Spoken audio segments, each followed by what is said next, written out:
અસામાજિક તત્વો છે તેમને પાઠ ભણાવવો જરૂરી છે। જી હા, ઇલાજ તેમનો પણ જરૂરી છે, કારણ કે છડે ચોક આખો જે વિસ્તાર છે, આખો રસ્તો છે, તેને બાનમાં લેવાનો પ્રયત્ન થતો હોય છે। ક્યાંક જાહેરમાં જન્મદિવસની ઉજવણી થાય છે તો ક્યાંક રસ્તા પર ચાલુ ટ્રાફિકે સ્ટન્ટ કરવામાં આવતા હોય છે। એક આ વિડીયો આવ્યો છે કે જેમાં બેખોફ બની ઉજવણી કરવામાં આવી રહી છે અને છરી વડે કેક કાપી આતશબાજી કરવામાં આવી રહી છે।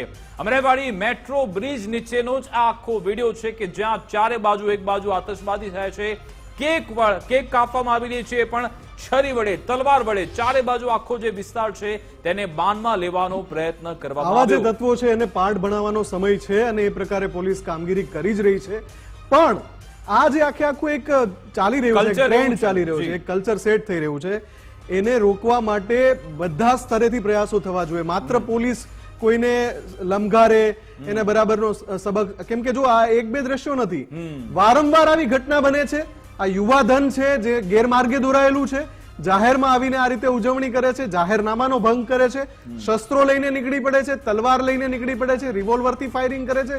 અરે આ બધું ન્યાયિક રીતે અયોગ્ય થઈ રહ્યું છે, એ તમને વારંવાર પોલીસ કાયદાકીય કાર્યવાહી કરીને સમજાવે છે, છતાં પણ નથી સમજાવવામાં આવતું। તો આમાં સમાજે પણ પોતાનો રોલ ભજવવાનો છે, જે છોકરાઓ છે તેમના માતા પિતાએ પણ સમજાવવા જરૂરી છે।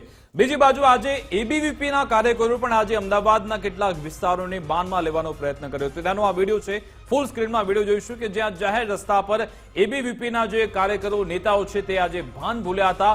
એક બાજુ પોલીસ કર્મચારી ત્યાં ઉભા છે, પરંતુ આ જે એબીવીપીના કાર્યકરો છે, કેટલાક લોકો બોનેટ પર બેસી ગયા, કેટલાક લોકો દરવાજા પર ઉભા છે અને છડે ચોક અહીંયા નિયમોનું ઉલ્લંઘન કરવામાં આવી રહ્યું છે।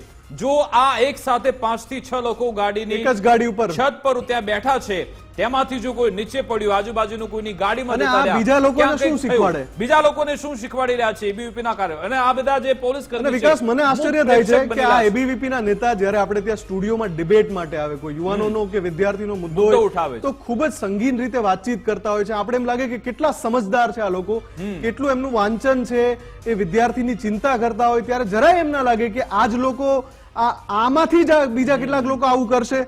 એટલે આ દ્રશ્યો ખરેખર ચિંતાજનક છે અને સાથે સાથે એમ સવાલ પણ પેદા થાય છે કે તમે જો જાહેર જનતાના કામો માટે આવવા માંગો છો, જાહેર જીવનમાં આવવા માંગો છો, કેમ કે જાહેર જીવનનું પહેલું પગથિયું છે અગર તમે એબીવીપીમાં છો, અને તમે આ રીતે કરશો તો પછી આગળ જનતા તમને કઈ રીતે જોશે? અને બીજું કે પોલીસ પણ ત્યાં મૂક પ્રેક્ષક બનીને ઉભી હતી। પોલીસને આ બધા જે નેતાઓ અહીંથી નીકળતા હતા, આ રીતે સરેઆમ મોટર વ્હીકલ એક્ટનો ભંગ થતો હતો, પોલીસે તેમને કેમ ન રોક્યા? શું તેમની પાછળ એક પક્ષનો થપ્પો છે? એટલા માટે આમાં પણ વહાલા દબદારની નીતિ ન હોવી જોઈએ। કોઈ સામાન્ય માણસને તો તરત પકડીને તેને પાઠ શીખવવામાં આવે છે, સરઘસ તેનું નીકાળવામાં આવે છે।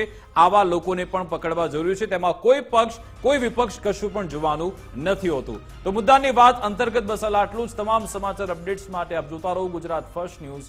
નમસ્કાર।